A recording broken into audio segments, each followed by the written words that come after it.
Hey guys, tonight we're going to travel somewhere very dry, very hot, and filled with enough sand to clog your socks for centuries. That's right, you're in ancient Egypt. But not the dramatic version, with curses and pyramids shooting lasers or whatever Hollywood cooked up. No, we're going deeper. We're tracing how regular folks in tunics and sandals figured out how to write things down, from squiggly animals scratched into mud to sacred texts carved so deep into stone they're still whispering through the ages.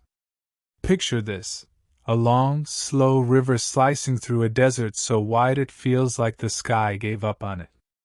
Palm trees lean like they're too tired to stand up straight. Somewhere nearby, a hippo yawns. And in this lazy heat, someone is dragging a stick through wet sand, making patterns only they understand. Oh, and by the way, if you think you could survive 5 minutes under this Egyptian sun without SPF 9000 and a lifetime water subscription, you're kidding yourself. These people invented calendars based on when the river flooded, because missing flood season meant you starved. So, before you get comfortable, take a moment to like the video and subscribe, but only if you genuinely enjoy what I do here. Let me know in the comments where and when you're listening from. Middle of the night? Early morning commute? Under the covers, hoping the cat doesn't step on your face? Now dim the lights, maybe turn on a fan for that soft background hum, and let's ease into tonight's journey together. You're walking slowly along the edge of the Nile. Not like an explorer with a leather pouch of maps, but like a barefoot local whose life depends on this river behaving. On your left is the water, greenish and smooth as a melted emerald. On your right, people are clearing fields after the flood season, planting little sticks into the ground. No, they're not playing games or building tents. They're marking, "This land is mine." Not with fists, not with shouting, but with symbols. A fish with whiskers. A zigzag. A thing that looks like an owl doing yoga. And you realize, this is where writing began, not with poems or prayers, but because someone didn't want to lose their barley field. You crouch next to one of those fading marks in the dry mud. It's gritty, warm, crumbling at the edges.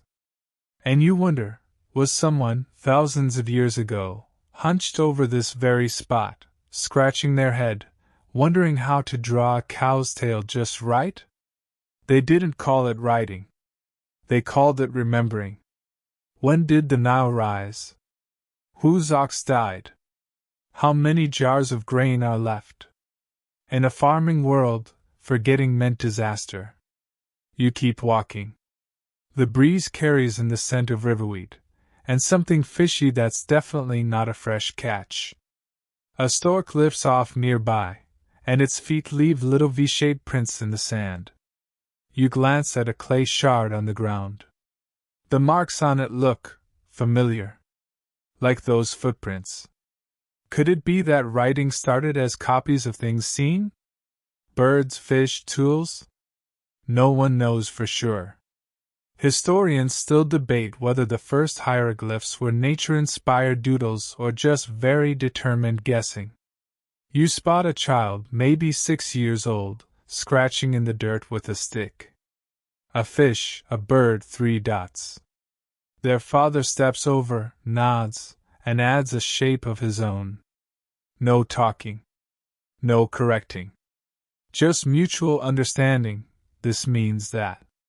And here it is, your first wonder, a language that needs no voice. Of course, writing wasn't for everyone. It started in temples, guarded by priests, whispered over incense and chants. The earliest surviving texts aren't love letters or grocery lists, they're rituals, offerings, and royal declarations.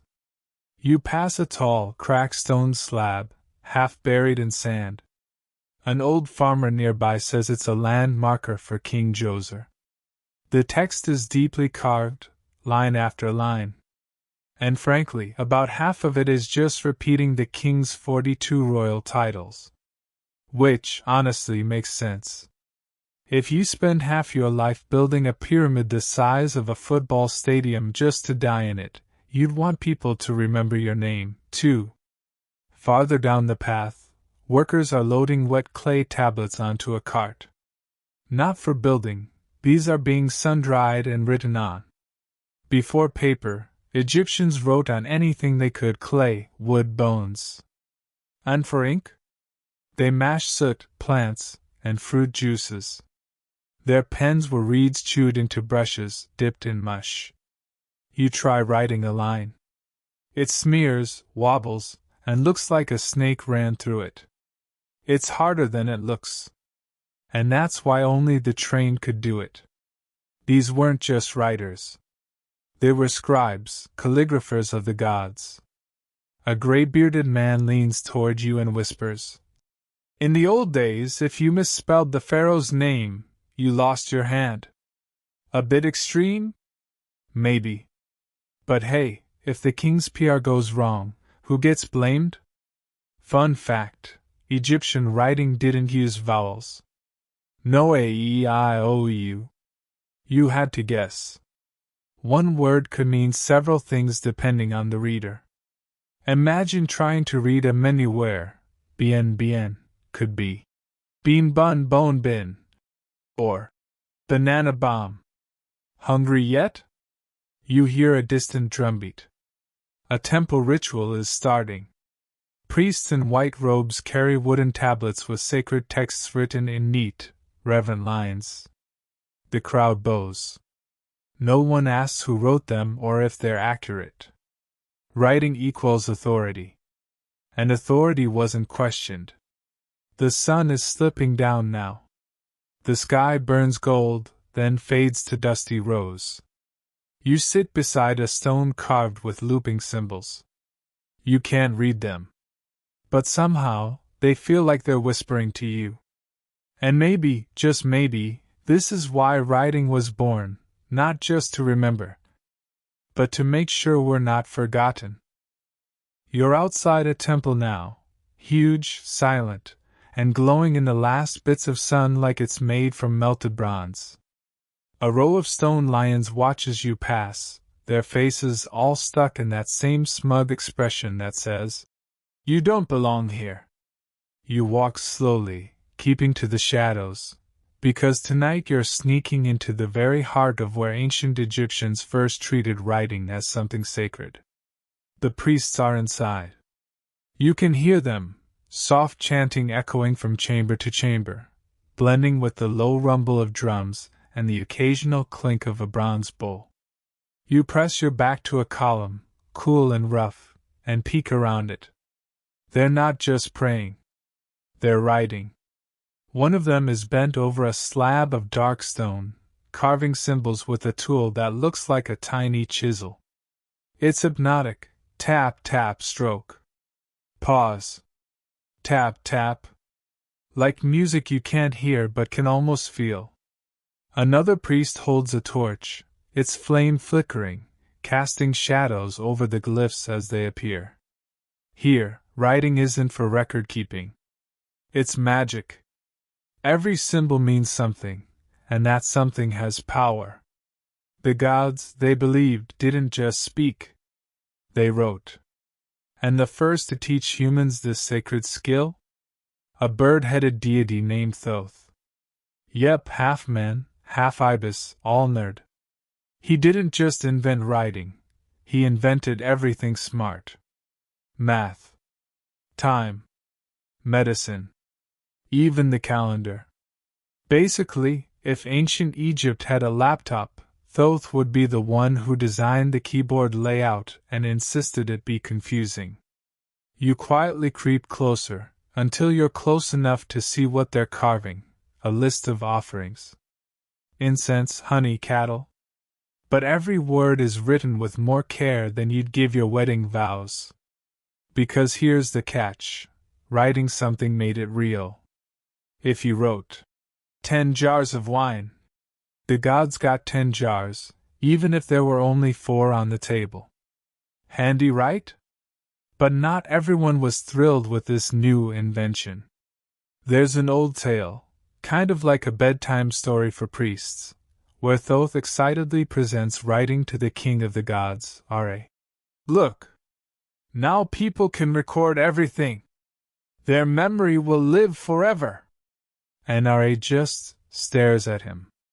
Then Ra, in classic disappointed grandpa mode, says, "If they can write everything down, they'll stop remembering. And if they stop remembering, they'll stop thinking. You haven't invented memory, you've invented forgetting." Oof. Ancient mic drop. And you know what? Historians still debate whether that story was a warning, a joke, or just ancient shade thrown at early nerds. You wander deeper into the temple, past columns carved with lotus flowers and falcons. You find a side chamber, quiet except for the hum of torches. On the wall, dozens of glyphs are painted in red and black. They're not carved, just drawn, lightly, like someone was practicing. You recognize one, a reed leaf. Another, an open mouth. Together they say Ra son. You try sounding it out. Ra. The air seems to hold its breath. But nothing happens. No lightning. No curse. Just you, whispering to stones. Still, there's a strange pull in the air, like these symbols want to be spoken, even if they've been silent for centuries. And it's funny, really. Today, we worry about our handwriting being messy. Back then, if you were training to be a scribe, your entire job was to make writing beautiful. Scribes spent years learning hundreds of signs: birds, chairs, snakes, feathers, arms, baskets, fish with human legs. Yes, that was real.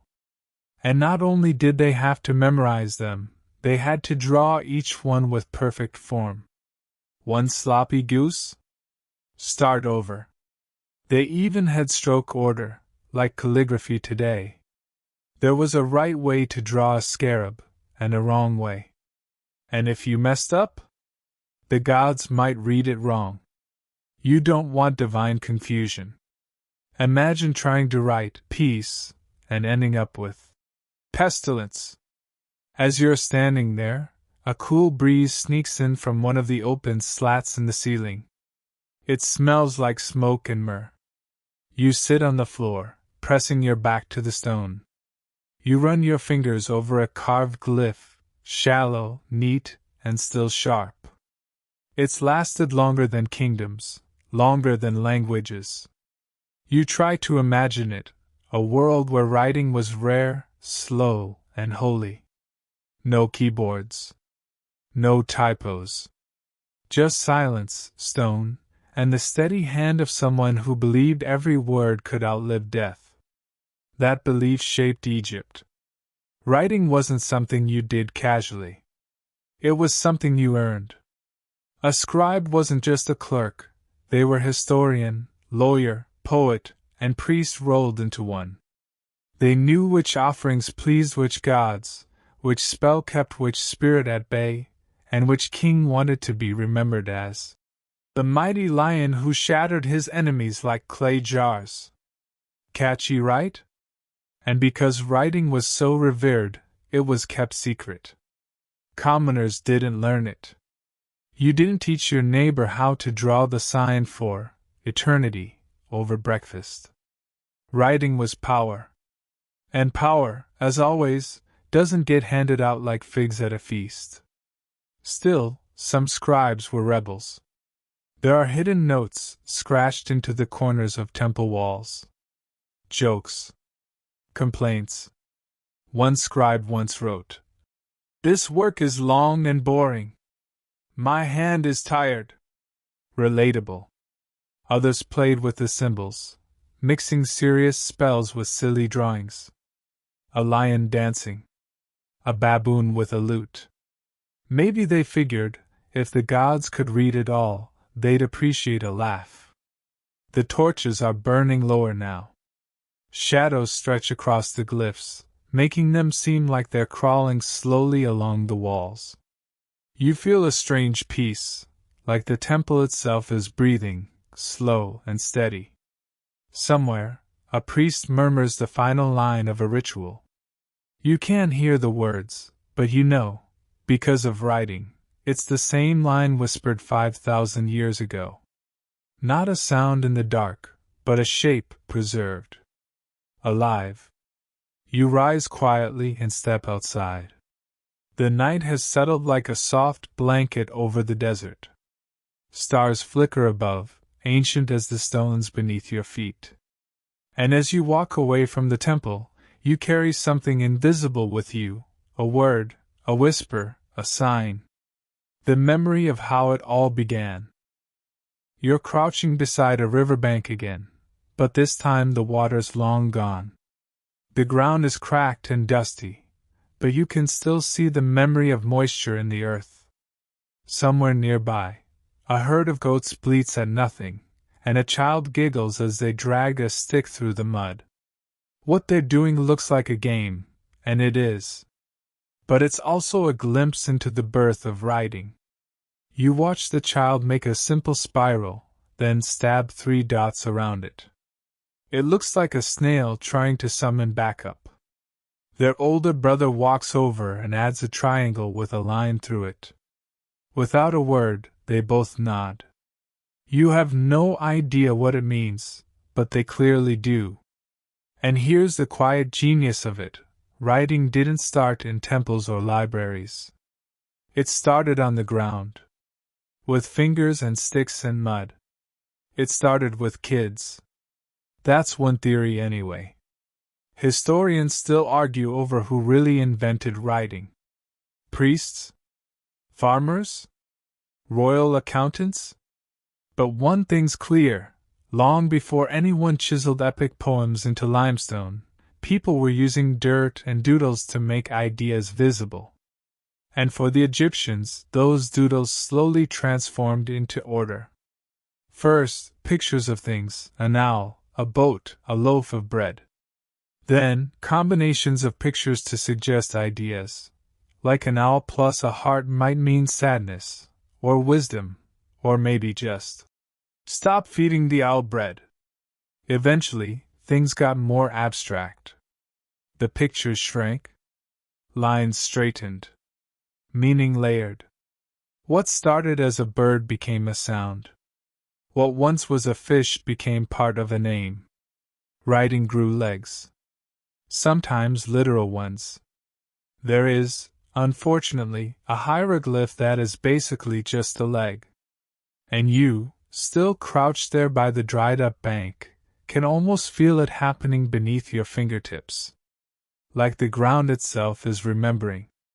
A man passes behind you, carrying a basket of what looks like dry clay discs. He glances down at what the kids drew, chuckles, and shakes his head. Scribbles, he mutters. But you notice he doesn't step on them. That's the thing. When people start to see meaning in marks, they hesitate to erase them. Even if they don't understand them. There's a quiet respect that grows around symbols. A fear, maybe? Or reverence. You get up and follow the man.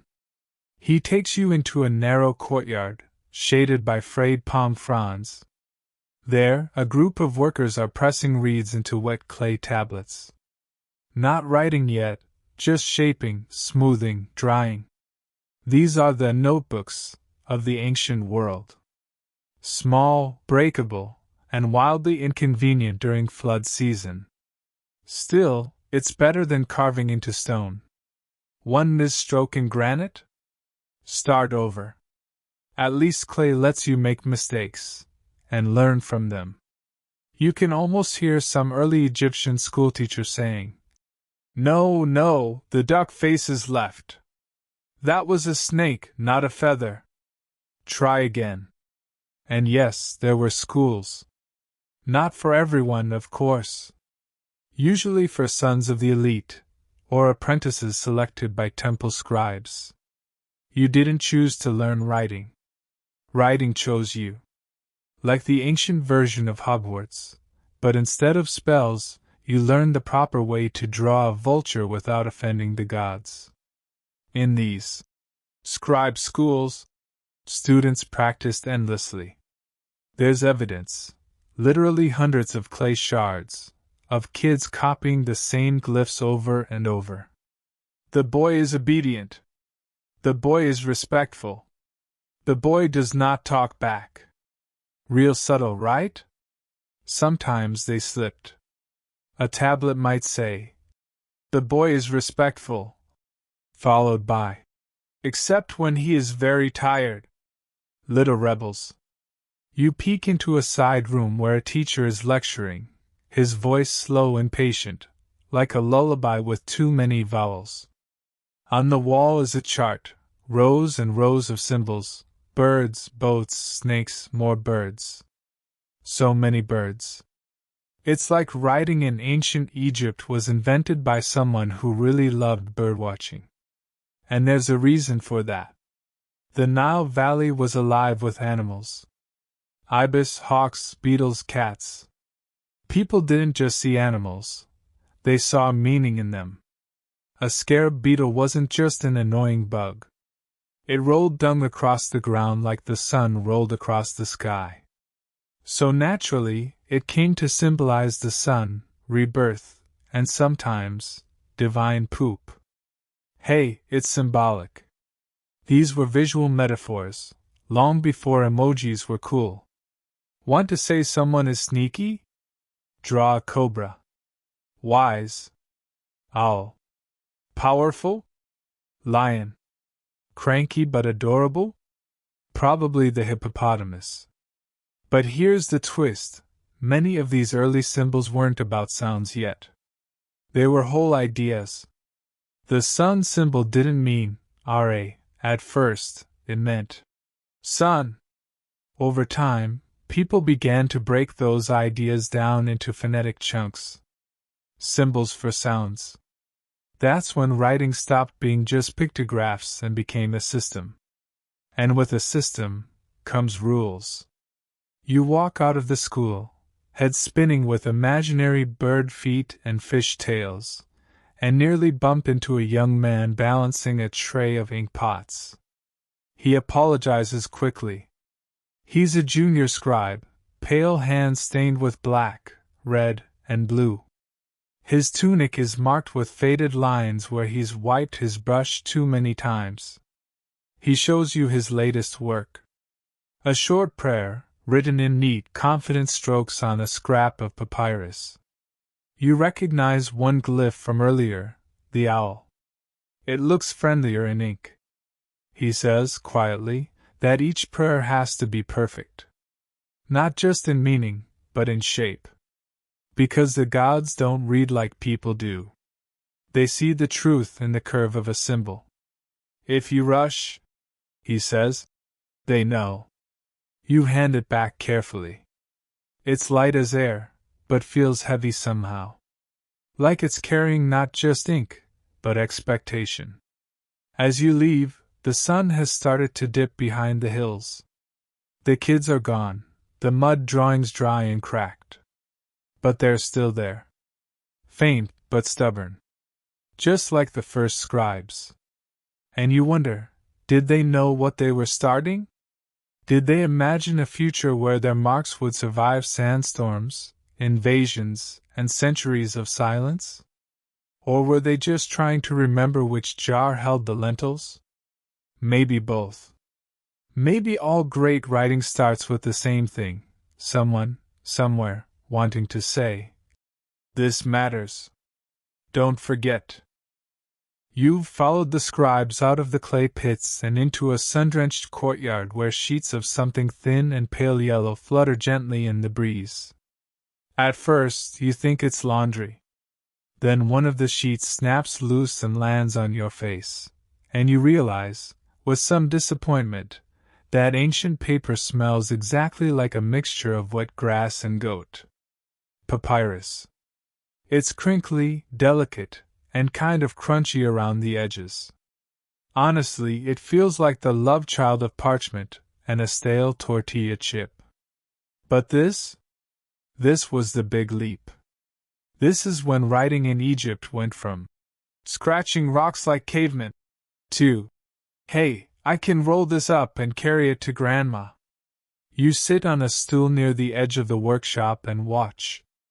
A young man presses strips of papyrus plant, horizontally and vertically, over a stone board. Another gently sprinkles water. Then, with a flat rock, a third worker pounds it like he's trying to turn it into a pancake. It looks exhausting. It is exhausting. And when it dries, the result is usable. Mostly. You take a dry sheet in your hand and flex it. It makes a sound somewhere between a crinkle and a complaint. Writing on this must have taken the patience of a monk and the wrist strength of a potter. No pressure. Still, papyrus was a revolution. Before it, writing involved hauling stone or baking mud tablets. Papyrus? You could roll it, fold it, even store it under your bed if you didn't mind some bugs. For the Egyptians, it turned writing from a ritual into a routine. Of course, they still made it look fancy. Most scrolls started with a title in red ink, rubrication, a word that would much later lead to the idea of a red letter day. After that, it was black ink all the way down. No punctuation. No spaces. Just neat little rows of signs, some of them upside down, some of them backwards, depending on how artsy the scribe was feeling that day. And yes, you read that right.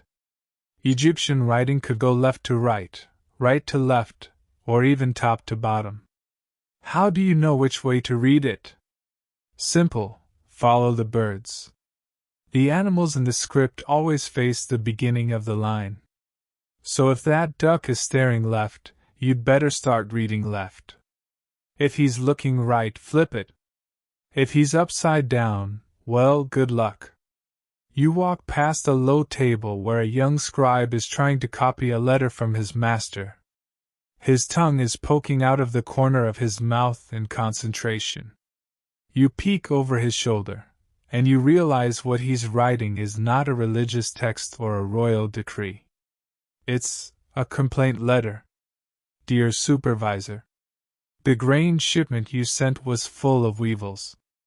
I respectfully request non-insect grain next time. Sincerely, Ankum. Some things never change.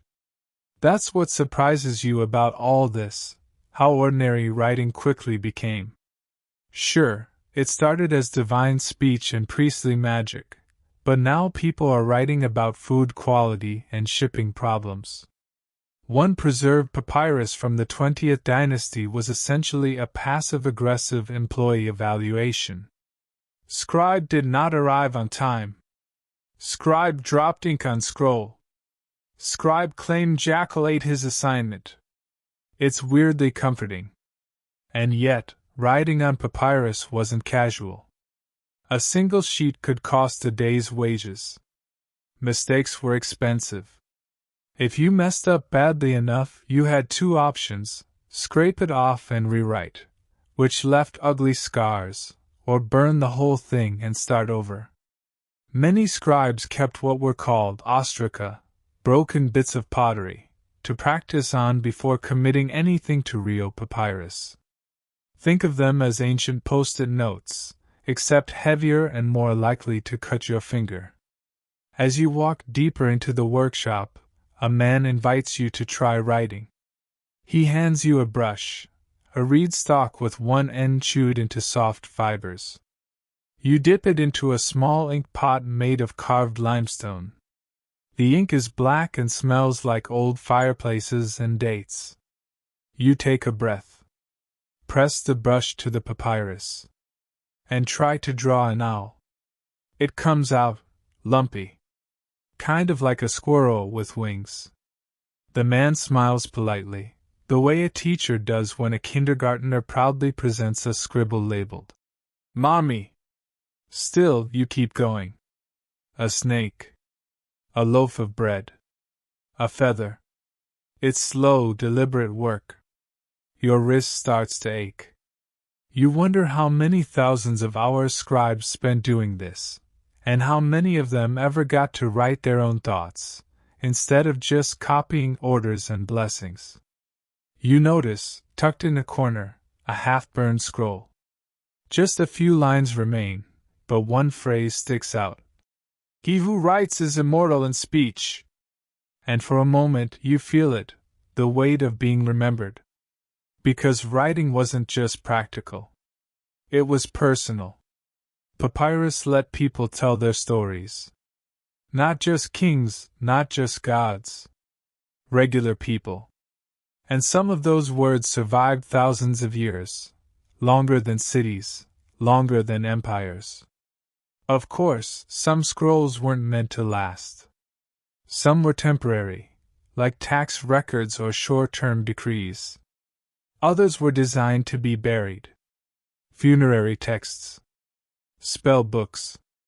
Instructions for not getting eaten by the crocodile-headed god of judgment. Which, frankly, we could all use now and then. The famous Book of the Dead wasn't actually a single book, but a collection of spells and advice to help navigate the afterlife. And guess what? It was written on papyrus. Neatly rolled, often decorated with bright colors, and buried with the deceased. Because even in death, the Egyptians believed you needed to know the words. You stand there a moment, holding a scroll that might have taken someone weeks to make. And suddenly your fingers feel clumsy. Like you're touching someone else's breath. Then the wind picks up. A few sheets flutter away, caught in the breeze like dry leaves. One of them tumbles past your feet and down the path toward the river. A worker sighs and jogs after it. Don't worry, he says. It's just the first draft. You laugh. You can't help it. And maybe that's the beauty of writing, whether carved in stone, scratched in mud, or painted on papyrus, it's all a first draft. Always changing. Always unfinished. Like memory. It's nighttime again. You're lying on a flat rooftop, wrapped in a thin blanket that smells vaguely of old onions and desert dust. Above you, the sky is smeared with stars so thick they look almost fake, like someone overdid it with glitter and forgot to stop. Around you, other rooftops are dotted with sleeping figures, snoring softly, their outlines barely visible in the pale moonlight. But you're not sleeping. You're watching the stars, and thinking about something strange, how the Egyptians didn't just write to remember the earthly things, but to decode the sky. Astronomy and writing went hand in hand here. You know those fancy constellations like Orion and Taurus? The Egyptians had their own names for them, and they wrote them down. They didn't think of stars as balls of burning gas. No. Stars were gods, animals, messages, clocks in the sky. The sky was alive. And here's the weirdest part. They wrote when the stars would rise. Not just where, not just what. When. That required math, memory, and writing. Writing was how they mapped time. You sit up slowly, brushing sleep from your eyes, and look toward the horizon. Just barely, a flicker of silver light begins to edge over the distant hills. It's almost time. A soft thud nearby breaks the silence. You turn and see a tall, narrow man in white linen placing a slab of smooth stone on the floor. He unwraps a bundle from cloth. It's an instrument of some kind. A square with a string hanging from it. You squint. It's a merkit, a kind of ancient star clock. You scoot closer. He doesn't seem to mind. He's humming to himself, marking something on a tablet with a quick flick of ink. His notes aren't words. They're little pictures, stars, slanted lines, a reed, a bird. You recognize the pattern. He's recording the position of Sirius, known to the Egyptians as Sopdet. When that star appeared just before sunrise, the Nile would flood. It was the most important event of the year. And how did they track it? With writing. On temple ceilings. On papyrus scrolls. On the walls of tombs. You peer over his shoulder and notice his list is part calendar, part poem. Every date has a tiny symbol next to it, a scorpion here, a horned viper there. You ask what it means, and he chuckles softly, brushing dust from his hands. Every day has a character, he says. Some are lucky. Some are not. Turns out, the Egyptians didn't just invent writing to record what happened. They used it to predict what might happen. They wrote down dreams, omens, strange behavior in cats.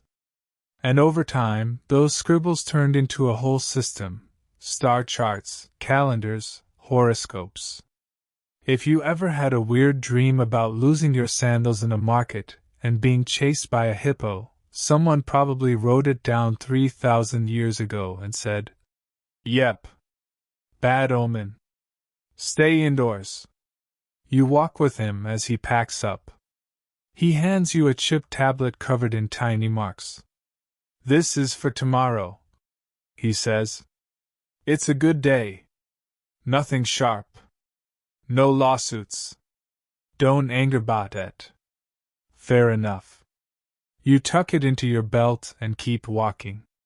The temple is closed now, one of the bigger ones, with columns like tree trunks and walls taller than a giraffe's regrets. Inside, you find a room with no windows. Only a narrow shaft of moonlight that lands directly on a star map painted on the ceiling. It's ancient, cracked, but still glowing. There, in precise rows, are painted figures sailing across the sky: jackals, falcons, crocodiles with wings. Stars are tucked into their paws and beaks. At the center, Sapet, the great star, glimmering in silver leaf. And just below it, text. Tiny, dense, packed tighter than a modern legal contract.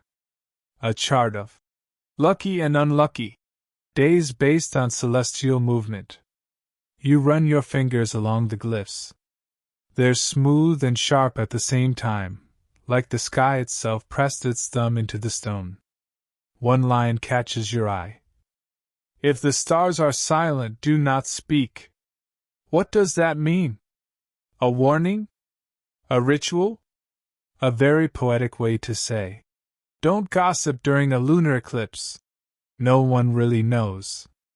Egyptologists still debate what many of these inscriptions actually meant. Were they practical guides? Magic spells? Bad poetry? All of the above? Even ancient Egyptian scribes sometimes disagreed. One old tablet is basically just a scribe angrily rewriting a calendar from a rival temple with a note that says, "This is the correct order of stars.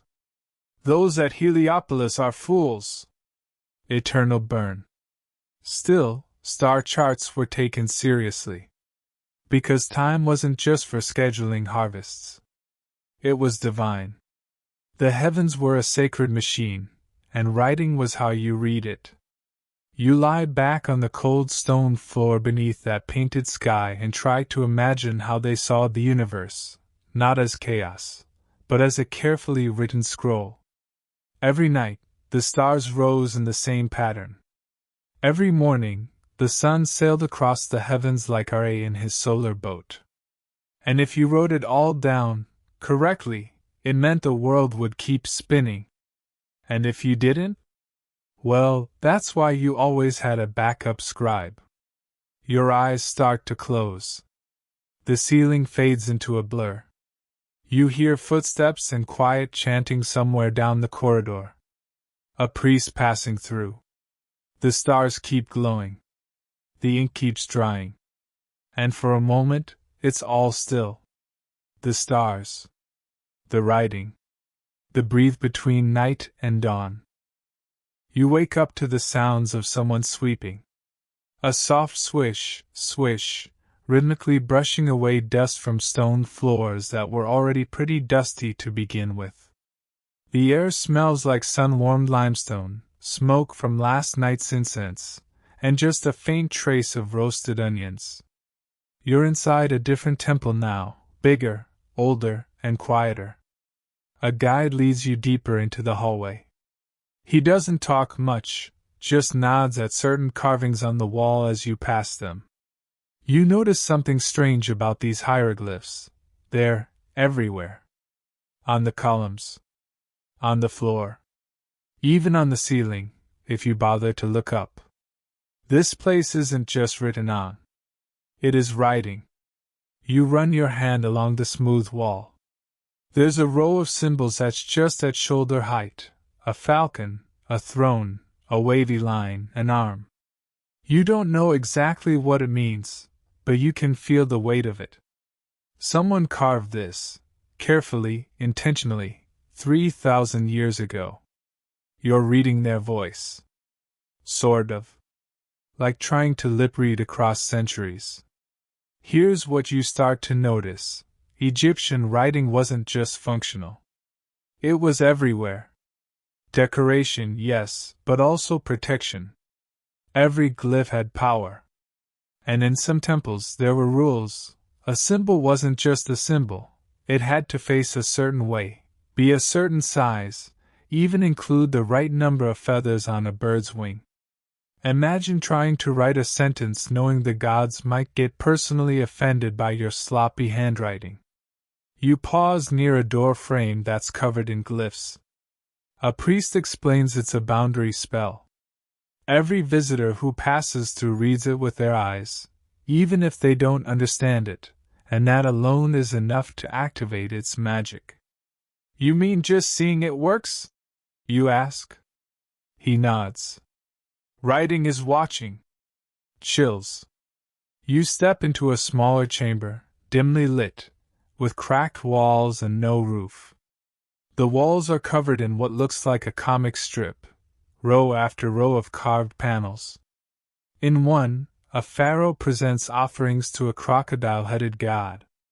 In another, a solar disk beams down over a field of barley. The colors are faded, but you can still spot reds, yellows, deep blues. Someone hands you a scrap of parchment to hold against the wall, like a decoder. It has a few familiar glyphs: sun, reed, bird, eye. You match them one by one, slowly puzzling out the sentence. You whisper it aloud. I give so that I may be known. I write so that I may be remembered. It's humbling. You leave the chamber and follow a narrow hallway that opens into a sunken courtyard. On one side, a small building covered top to bottom with writing. This, your guide explains, is the House of Life, a scriptorium, part school, part archive, part magical think tank.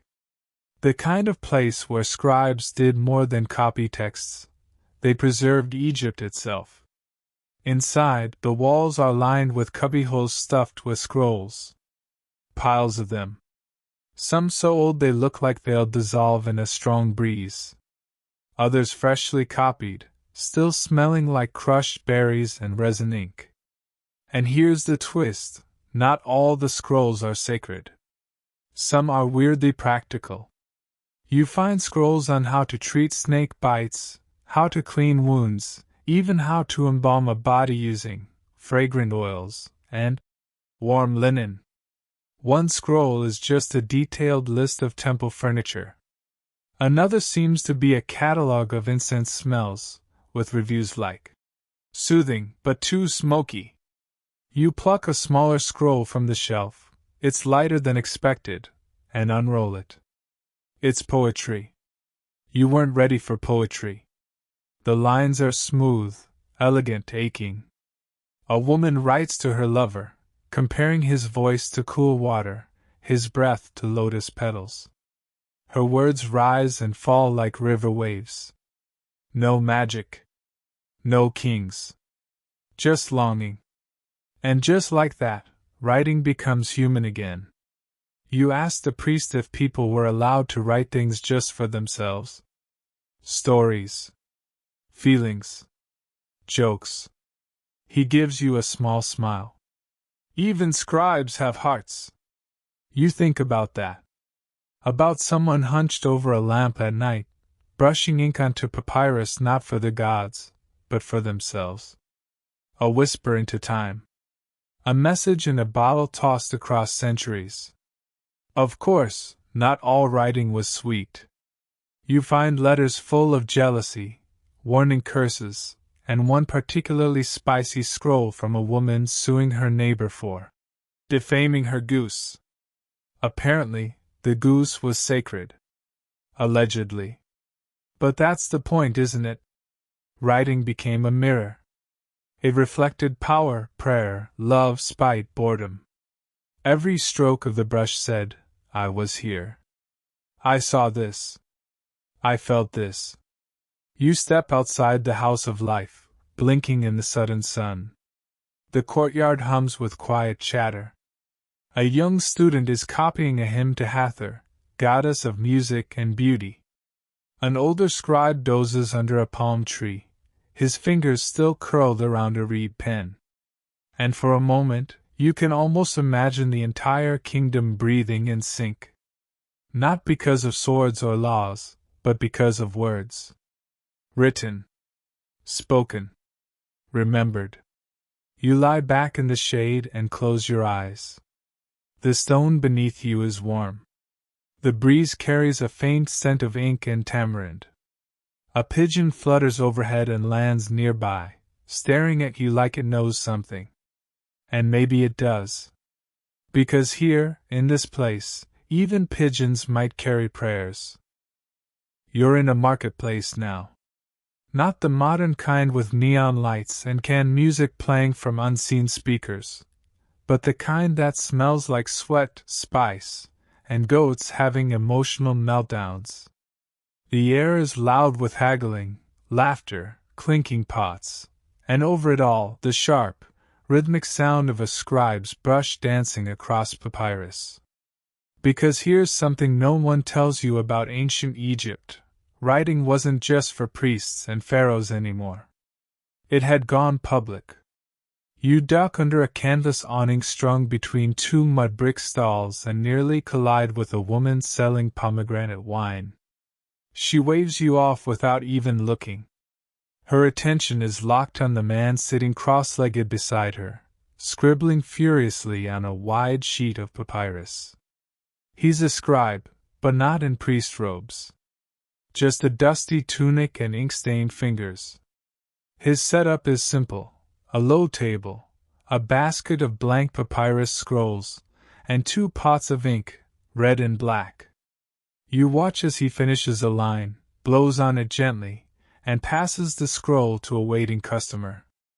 That's his debt record, the woman mutters. Says he owes me 2 jugs of wine and a new bucket. You blink. He needed a scroll for that. She laughs. Better than arguing. If it's written, it's settled. And there it is. You've entered the age of the public scribe, a living notary, secretary, and court reporter rolled into one. Can't write? Don't worry. Just hire someone who can. These scribes filled out business contracts, wrote letters for people, documented complaints, settled disputes, even penned love poems on commission. You stroll farther into the market. Everywhere you look, someone's writing. A teenager dictates a message to a friend in Thebes. A merchant logs how many donkeys were sold this morning. A scribe in the corner is sketching a legal contract between 2 farmers over a particularly suspicious-looking goat. No one's making eye contact with the goat. But here's the wild part. They weren't writing in hieroglyphs anymore. Not most of the time. That script, the beautiful, slow, ceremonial one, was too complex for everyday use. Instead, people used hieratic. Think of hieratic like cursive hieroglyphs, faster, simpler, slightly messier. Still full of meaning, still tied to sacred tradition, but quicker to write when you're just trying to document, say, that one guy's camel keeps wandering into someone else's vegetable patch. You peek over someone's shoulder. Their page is covered in looping symbols and slanted lines that look almost abstract. If hieroglyphs were a painting, hieratic is a note scribbled on a napkin during lunch. Elegant, but practical. A nearby scribe beckons you over. He's older, with a voice like crumpled papyrus. He points to a long scroll in front of him. Complaint from a brewer, he says. Says his neighbor's dog keeps stealing bread off the offering table. You raise an eyebrow. That's a crime? The scribe nods solemnly. Against the gods and the East. He's joking. Probably. Still, he lets you try your hand at writing in hieratic. The brush glides more smoothly than you expect. It's faster, less precise. You draw a line, then another, then a symbol that looks suspiciously like a fish with legs. He leans over. That says fish panic. Close enough. You mumble. But even as you're messing around, you can feel it. This isn't just fun. It's power. For the first time in history, more and more people could access writing. Not directly. Most Egyptians still couldn't read or write, but indirectly. Through scribes, the written word trickled into daily life. Into homes. Into business. Into love. You pass by a tiny booth where a woman is holding a scroll up to her chest like a prayer. You ask what it says, and she grins shyly. It's a marriage proposal. You smile. You're going to accept? She shrugs. Not yet. He spelled my name wrong. Fair. Further down, you come across a notice board. Literally, a slab of wood propped up in the square. Messages are pinned to it with tiny clay knobs. Some are warnings about tax deadlines. Others are notices of lost items. One reads, If anyone finds my sandal, I will offer 1 bronze ring and a date cake. Left foot. Very nice sandal. And here you are, in the middle of it all. The ink. The voices. The laughter. Writing isn't distant anymore. It's not locked away in temples. It's alive. Messy. Useful. Human. You wander into a quieter street as the sun begins to lower. The city exhales. Market stalls close. Children chase each other through alleyways, kicking up dust and shouting names you can't quite understand. At the corner, a young scribe sits by a fire, his scroll resting on his lap. He's copying something carefully, pausing often, eyes flicking between an old, fragile parchment and the fresh sheet before him. You ask what he's writing. It's a letter, he says. From a soldier stationed far south. To his mother. He smiles softly. He says he misses her bread. That's it. No war stories. No victories. Just bread. You sit beside him as he finishes the line and seals the scroll with a dab of sticky resin. He ties it with string and places it gently into a woven pouch. He doesn't say much more. But you know, because of that letter, some mother, miles away, will feel her son's voice echo in her hands. And that's everything. You're sitting in a boat now. It creaks gently beneath you as it glides down the Nile, its wide wooden frame cutting through moonlit water with a hush that feels almost sacred. The sky is dark velvet above, stars thick enough to scoop. The air is warm, still, and full of tiny sounds, frogs somewhere on the bank, reeds whispering secrets, the faint murmur of oars dipping in and out of the water like a heartbeat. Tonight you're not just floating. You're delivering words. Tucked beside you, wrapped in linen and sealed with wax, are half a dozen scrolls, letters, contracts, a tax notice, and what appears to be a very long argument about cattle ownership. All of it written carefully by scribes, destined for towns up and down the river. This is how Egypt moved messages. With boats. You glance at the man rowing. He's humming quietly, steering by the stars. He nods toward the bundles. Important thoughts, he says. Not mine. But they'll get there. And that's when it hits you. For all their power, scrolls are delicate. They're no good if no one can carry them. And so Egypt, in its quiet brilliance, built one of the most efficient communication systems in the ancient world. Not with roads, not with pigeons, with rivers. The Nile was their post office, their inbox, their express shipping. You dock just before sunrise at a town shaped like a clay teardrop, hugged close to the riverbank. Before you even step off, someone's already waiting, a young courier in a dusty sash, hands outstretched, eager. He takes the scrolls, checks each seal, bows, and disappears into the dawnlit alleys. You follow.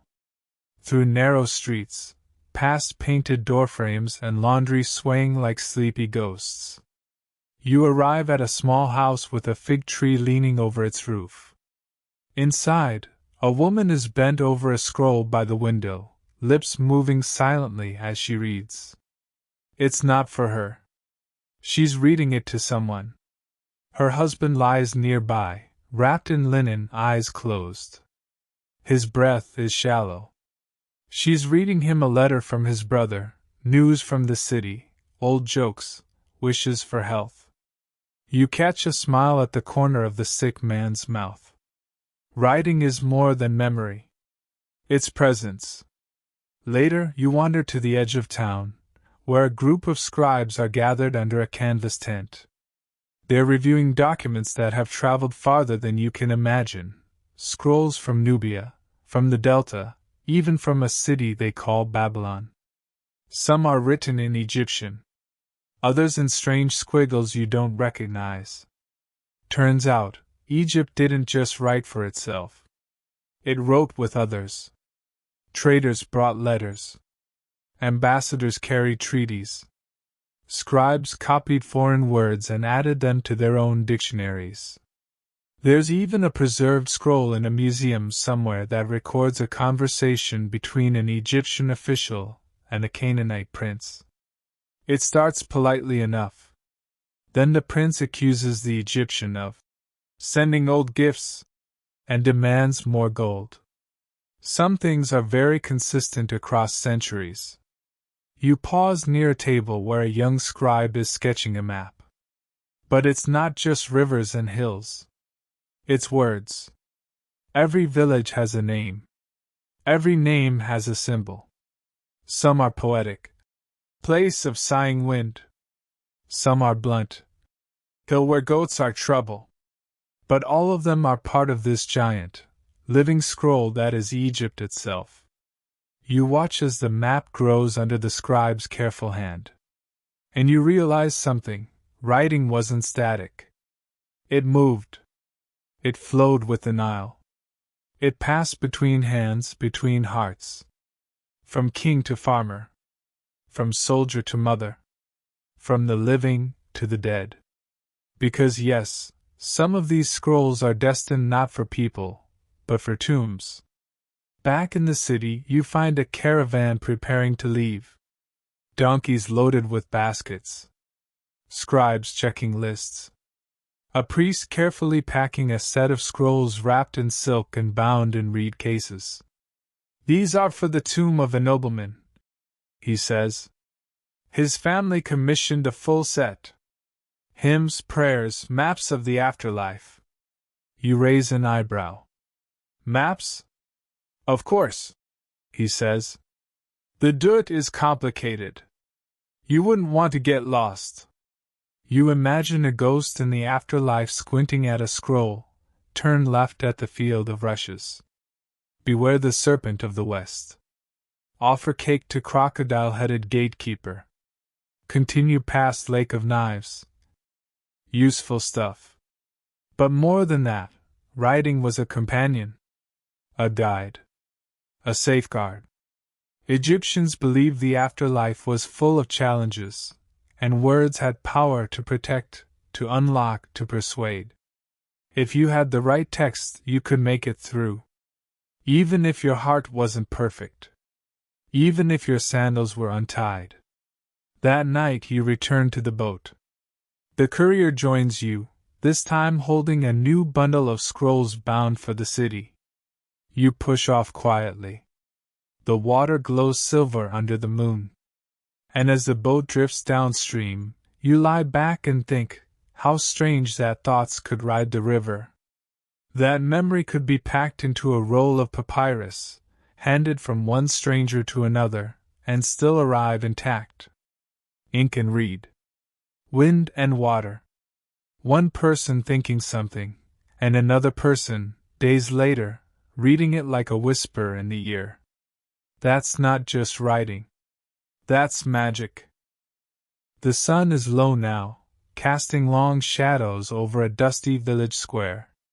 You step into a humble home where a family gathers around a small hearth. A mother teaches her young daughter the basics of writing, carefully guiding her hand to draw the first hieroglyphs on a piece of soft clay. This is the moment you realize, writing wasn't just for priests or scribes. It was a skill passed down, a craft learned from generation to generation. The girl's tiny fingers fumble as she attempts to carve the symbol for water. The mother smiles gently, encouraging her to try again. It's messy and imperfect, but it's progress. You remember the complex scripts you've seen, hieroglyphs, hieratic, even the later demotic. Learning to write was no easy feat. It took years of practice, patience, and a steady hand. You wonder how many children struggled the way this little girl does. How many dreamed of writing their own names in the grand style of the pharaohs, only to be told to practice another day. Nearby, a group of older boys practice reading aloud from papyrus scrolls. Their voices rise and fall rhythmically, chanting prayers, recitations, and stories of gods and kings. The sound is both soothing and powerful, a reminder that writing wasn't just words on a page, it was voice and memory intertwined. You watch as a young apprentice tries to copy a long poem. His brush slips, blotting the papyrus with ink. The master scribe frowns but then pats his shoulder. Mistakes make masters. It's an encouraging thought. The family's home is simple but filled with warmth and light. You notice a small chest where scrolls are carefully stored, a treasure trove of personal writings, letters, and stories. Writing had become a part of daily life, a way to hold on to memories, communicate feelings, and shape identity. In the corner, an elder tells stories about the earliest scribes, about how writing began as a tool for temples and royalty but grew to belong to everyone. You feel the weight of history here, not just the grand monuments or royal decrees, but the quiet moments like this one, a mother helping her child discover the power of words. Because in those words lies a truth that still echoes today, writing connects us. It's how we pass down what matters, how we remember who we are, and how we dream of who we might become. As night falls and the village settles into silence, you close your eyes and imagine the countless hands that have written before you, their hopes, their fears, their stories inked into eternity. And somewhere in the darkness, a young girl traces her first hieroglyph, her heart beating with the promise of all the stories yet to come. You find yourself in the shadowy halls of a royal palace, where walls are covered with elaborate murals and inscriptions that sing praises of kings long gone. The air here feels heavy with power, incense, and secrets too big to speak aloud. In one corner, a scribe hunched over a long papyrus scroll seems utterly absorbed in his work. His brush moves with deliberate grace, painting royal decrees and laws that govern the land, words meant to outlive even the grandest pyramids. You lean in to watch, catching phrases that exalt the pharaoh as the living god, the keeper of order, the one who tames chaos with his word. But here's the twist: not all the writing is about greatness. Hidden in between are smaller notes, petitions from commoners seeking justice, pleas for mercy, requests for grain during hard times. You think about how writing, initially the domain of priests and rulers, had started to trickle down. Even the most humble voice found a way into these royal archives. And yet, the process wasn't easy. Writing laws and decrees was an art and a science. Scribes had to be exact. One misplaced stroke could change a meaning entirely, turning a blessing into a curse. You catch sight of a mistake on the scroll. The scribe pauses, grimaces, and carefully scrapes away the error. Mistakes could be dangerous. Later, a guard takes you through a room filled with hundreds of sealed scrolls, archives of royal correspondence. There are letters from distant lands, reports of battles, diplomatic gifts, and trade negotiations. You wonder how many stories, secrets, and scandals were hidden in these scrolls. And how many scribes carried the weight of these secrets silently, their pens recording the history that kings wanted remembered, and sometimes the history they wished forgotten. You also glimpse some texts that served as manuals for the palace, instructions on ceremony, lists of offerings, guidelines on etiquette. In this palace, writing is a tool of power, a way to control not just people but memory itself. You step outside into the courtyard, where courtiers move like shadows.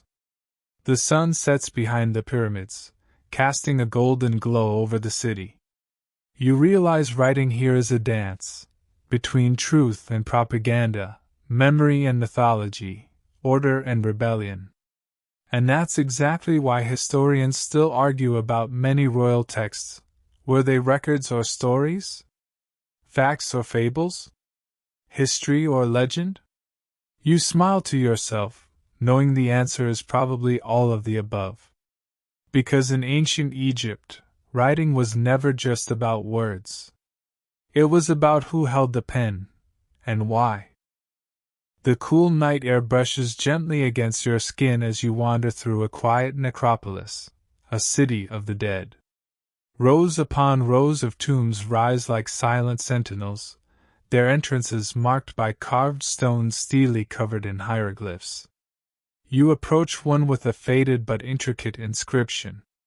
A priest is there, performing a ritual to bless the tomb for safe passage into the afterlife. The carved symbols aren't just decoration, they're spells, prayers, and maps guiding the deceased through the dangerous journey beyond. You lean in closer, your fingers tracing the worn glyphs. Each sign is a word, a name, a promise. In ancient Egypt, writing was magic made visible. It wasn't enough to build grand tombs or pile treasures.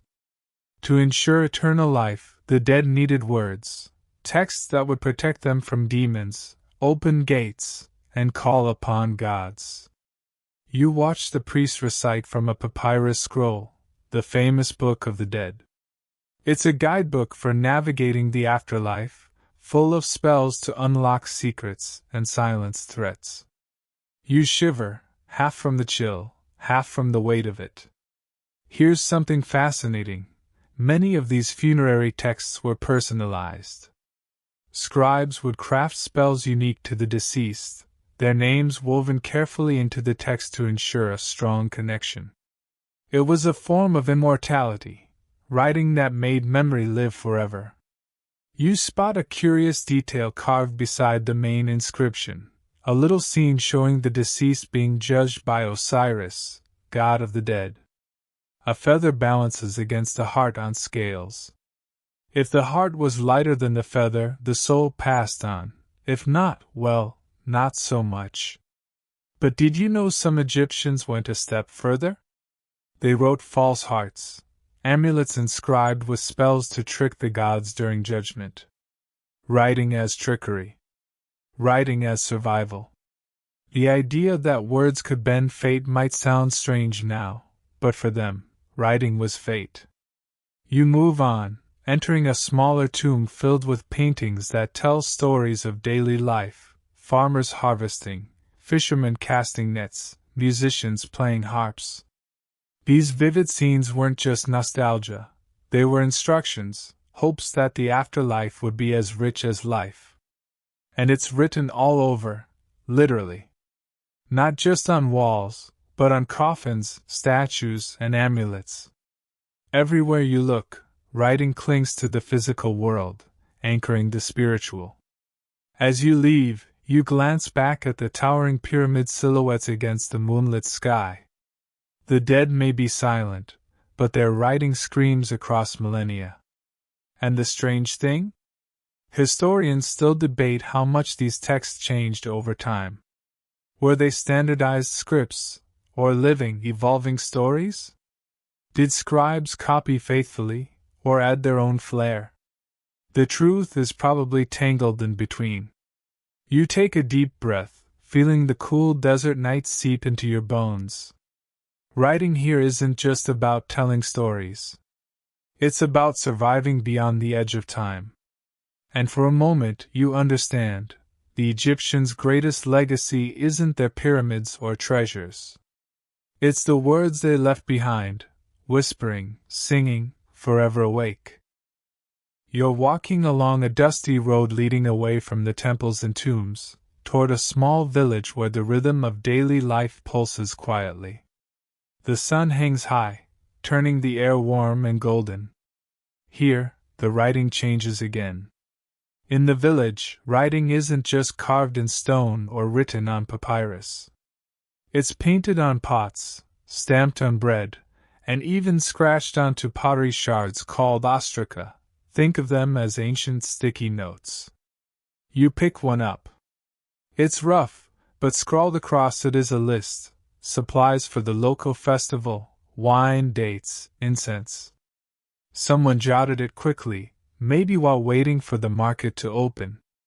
It's informal, messy, but absolutely vital. You realize writing had spread beyond priests and scribes. It was becoming part of everyday life. A farmer approaches, showing you a wooden tag tied to a basket of onions. The tag is inscribed with his name and the weight of the produce. This was his receipt for trade. Writing as proof. Writing as business. You wander through the marketplace, watching merchants label goods with symbols that anyone could recognize: grain, fish, oil. It's like a prehistoric barcode system. Efficient and simple. Nearby, a group of children play a game involving drawing hieroglyphs in the sand, mimicking the scribes they've seen. Their laughter is bright, innocent, and somehow timeless. One child shows you a scribble she calls "my name." It's an uneven, playful attempt at the glyphs she's been learning. You smile, reminded of how writing started, sometimes clumsy, sometimes proud, always personal. You also notice something curious. Many inscriptions here aren't in traditional hieroglyphs but in demotic, a script that evolved to be even more streamlined than hieratic, used for letters, contracts, and everyday notes. It's the people's script. You overhear a conversation between two women discussing a letter they received from a relative far away. Letters had become common enough that even those not living near temples could send and receive messages. You marvel at how far writing had come, from sacred temple walls to marketplace scraps, from royal decrees to children's games. And yet something hadn't changed. Writing was still a way to connect. To be seen. To remember. You pause by a small shrine decorated with prayers inscribed on papyrus strips hanging like leaves from a tree. The villagers believe these written words carry their wishes to the gods. You pluck a leaf and read a simple request. Please bring rain for the crops. A universal hope, inked in tiny strokes thousands of years ago. As the sun dips lower, you feel the day's warmth fade and the village settle into calm. The scrolls, ostraca, and inscriptions you've seen aren't just artifacts. They're voices, living echoes of a people who wrote not just to remember history, but to shape it. You smile softly, realizing that writing, no matter the form, has always been about holding on. To moments, to stories, to life itself.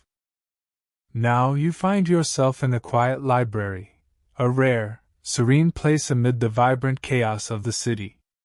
This isn't just any library, though, it's the Royal Archive, a carefully curated sanctuary where knowledge is collected, preserved, and guarded like treasure. The walls are lined with shelves, wooden racks holding countless papyrus scrolls, some in neat bundles, others rolled and tied with care. The scent of old parchment and ink fills the air, comforting and a little musty. You watch as a group of scribes gently unroll an ancient manuscript, its edges frayed and brittle but still holding centuries of wisdom. Among these scrolls are texts on astronomy, mathematics, medicine, and literature. The Egyptians weren't just scribes of gods and kings, they were thinkers, scientists, and philosophers. You spot a scroll describing the movement of stars, and another explaining how to calculate the flooding of the Nile, critical knowledge for farming and survival. A scribe explains how they copied and recopied these texts, ensuring that knowledge wasn't lost over time, even if the original scrolls deteriorated. You feel a surge of respect for these early librarians, guardians of human thought, tirelessly transcribing, translating, and preserving. One scroll contains poetry celebrating the beauty of the Nile, the changing seasons, and the simple joy of a well-made bread loaf. It's a reminder that writing wasn't only about power or religion but also about art and life's pleasures.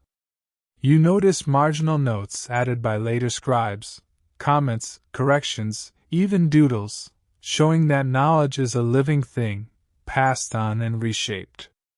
There's a debate among historians about how much ancient Egyptians adapted foreign ideas and how much was uniquely theirs. The scrolls hint at contact with other cultures, trading partners, conquerors, travelers, and show a fascinating mix of influences. You realize that writing was the thread weaving all these stories together, binding past and present, self and other. As the afternoon light filters through small windows, you close your eyes for a moment, imagining the countless hands that have touched these scrolls, each adding a drop to the ocean of human experience. And you wonder, if we look back at our own writings thousands of years from now, what echoes will we leave behind? The scribes here would say, write carefully. Write with heart. Because in words, we find immortality. You settle into a quiet corner beneath a spreading palm tree, the day's heat fading into a gentle warmth as twilight deepens. Around you, the sounds of the Nile's soft ripple and distant voices merge into a calming hum, a perfect backdrop for reflection. It's here, in these moments, that the full story of writing in ancient Egypt comes alive, not just as a series of dates and facts, but as a living, breathing journey. You think back to the first hesitant carvings on temple walls, to the scribes hunched over papyrus by flickering lamps, to the everyday notes jotted on pottery shards. Writing was never static. It was a mirror reflecting the complexities of a civilization, its gods and its people, its power struggles and its tender moments, its hopes, fears, and laughter. Even now, scholars still debate the details, how writing evolved, who truly invented it, and what it meant to those who first held a reed pen. But maybe that mystery is part of its magic.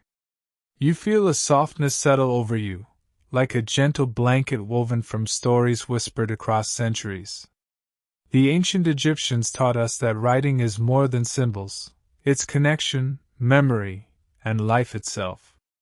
As the stars begin to blink awake overhead, you allow your mind to drift, the sounds around you fading into a soothing lullaby. Words become whispers. Letters turn to dreams. And the river of history flows gently, carrying you toward rest. So breathe deeply. Let the ancient voices hush your thoughts.